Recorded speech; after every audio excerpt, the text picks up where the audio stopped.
বন্ধুরা আপনাদের আবারও স্বাগত জানাই ট্রেডার ভিউ ইউটিউব চ্যানেলে। আজকের ভিডিওতে আমরা আলোচনা করব how to select a good ETF fund, অর্থাৎ কিভাবে আপনারা ভালো মানের ইটিএফ ফান্ড বাছাই করবেন সে ব্যাপার নেই আজকের ভিডিওর আলোচনা। ভালো মানের ইটিএফ ফান্ড বাছাই করার পদ্ধতি জানার আগে প্রথমে যারা এখনো ইটিএফ ফান্ডের ব্যাপারে জানেন না তাদের জন্য একবার বলে দিই ইটিএফ ফান্ড কি জিনিস। ইটিএফ অর্থাৎ এক্সচেঞ্জ ট্রেডেড ফান্ড অনেকটাই মিউচুয়াল ফান্ডের মতোই এক ধরনের ফান্ড, তবে ইটিএফ স্টকের মতোই স্টক এক্সচেঞ্জে ট্রেড হয়ে থাকে, অর্থাৎ স্টকের মতোই আপনি মার্কেট আওয়ারে যে কোনো সময় ইটিএফ কে কেনা বেচা করতে পারেন।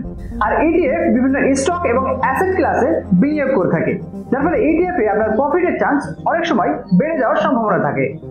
এখন মূল প্রশ্নতে আসি, কিভাবে আপনারা ভালো মানের ইটিএফ ফান্ড বাছাই করবেন। একটি ভালো মানের ইটিএফ ফান্ড বাছাই করার সময় আপনাদের অবশ্যই এই সমস্ত বিষয়গুলি মাথায় রাখতে হবে।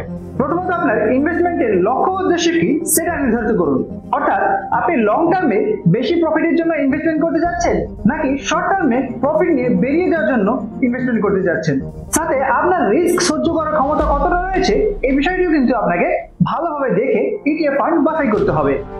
দ্বিতীয়ত আমাদের দেখতে হবে এক্সপেন্স রেশিও। মিউচুয়াল ফান্ডের মতোই ইটিএফ ফান্ডেও এক ধরনের ফি পে করতে হয়, যেটিকে ম্যানেজমেন্ট ফিও বলা হয় থাকে। আর এক একটি ইটিএফ ফান্ডের জন্য আলাদা আলাদা ম্যানেজমেন্ট ফি পে করতে হয়।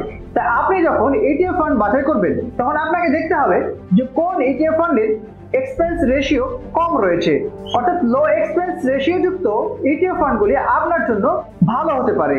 তাই ইটিএফ ফান্ড বাছাই করার সময় এক্সপেন্স রেশিওটা ভালোভাবে দেখা উচিত। তৃতীয়ত ট্র্যাক রেকর্ড, অর্থাৎ কোন ইটিএফ ফান্ডে ইনভেস্টমেন্টের আগে আপনাকে দেখতে হবে সেই ইটিএফ ফান্ডের ট্র্যাক রেকর্ড কি রয়েছে, অর্থাৎ প্রিভিয়াস হিস্ট্রি কি রয়েছে। যদি প্রিভিয়াস হিস্ট্রি ভালো হয় তাহলে অনেক সময় সেই ইটিএফ ফান্ডের ফিউচারও ভালো হওয়ার সম্ভাবনা থাকে, তবে এটা সবসময় কার্যকর হয় না। তবুও ইটিএফ ফান্ড বাছাই করার সময় এই বিষয়টি আপনাকে ভালোভাবে দেখা উচিত। চতুর্থ, ডাইভার্সিফিকেশন। আপনার পোর্টফোলিওতে যখন কোনো ইটিএফ ফান্ড যোগ করছেন তখন আপনার পোর্টফোলিও কিন্তু অটোমেটিক আলাদা আলাদা অ্যাসেট ক্লাসে ইনভেস্টমেন্টের মাধ্যমে ডাইভার্সিফাই হয়ে যাচ্ছে, যা অনেকটাই আপনার রিস্ককে কমাতে সাহায্য করবে।